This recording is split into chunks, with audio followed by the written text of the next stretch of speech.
a gente fala muito sobre as arestas, as confusões, as brigas que o Trump vai criando, né?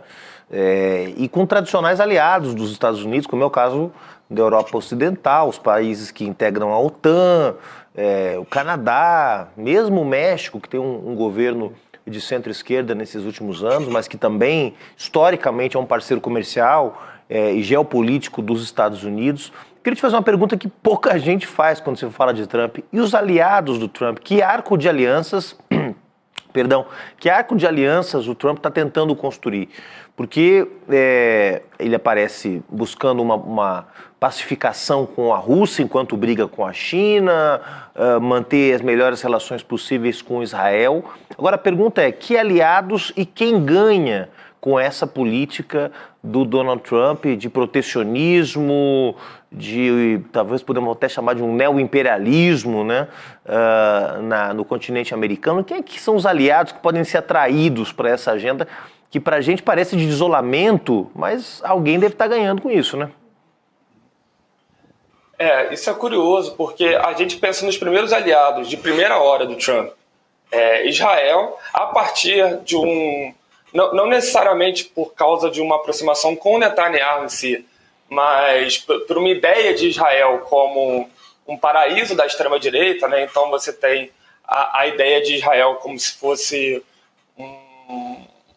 um paraíso dos evangélicos, que é muito nítido no Brasil e é também muito nítido no Partido Republicano, que se radicalizou nos últimos anos. Israel como se fosse um Israel bíblica e um projeto de país dos Estados Unidos, né? Então você tem essa aliança com os Estados Unidos que é muito importante, e você tem a Rússia, né? Principalmente, que a gente está vendo a partir do Putin, né? Que é um autocrata.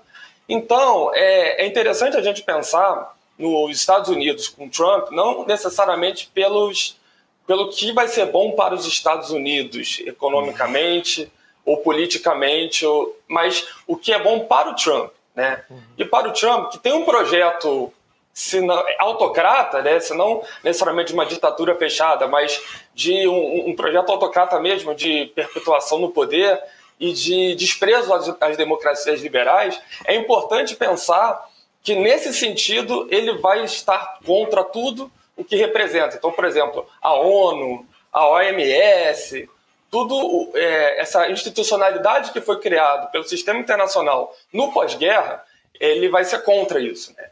E ele vai acabar se aliando com esses autocratas, o Putin e outros países menores, mas diferente do que uma extrema-direita brasileira faz, né? Mas um pouco diferente, mas não necessariamente nessa ideia de Ocidente, né? E isso era um pouco mais claro nos primeiros mandato do Trump, que é a ideia de apoio ao Ocidente de um modo geral, né? De criar um Ocidente mítico e cristão e o apoio a esse Ocidente. Agora a gente está vendo uma outra coisa, né? Um apoio mais à autocracia. É um projeto mais de político de poder do Trump, de se perpetuar no poder, do que exatamente uma ideia de Ocidente inventada nesse sentido.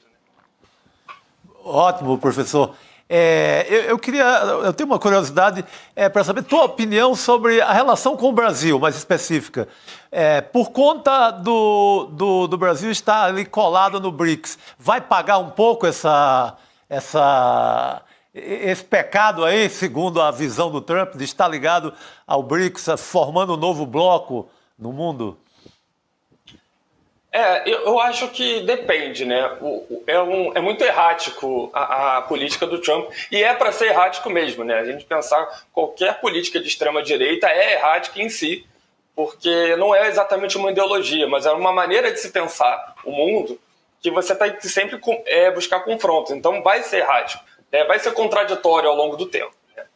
No caso do Brasil, a gente pode pensar primeiramente em que estar próximo ao BRICS pode ser um problema, mas a Rússia está no BRICS, a gente tem que lembrar isso, né?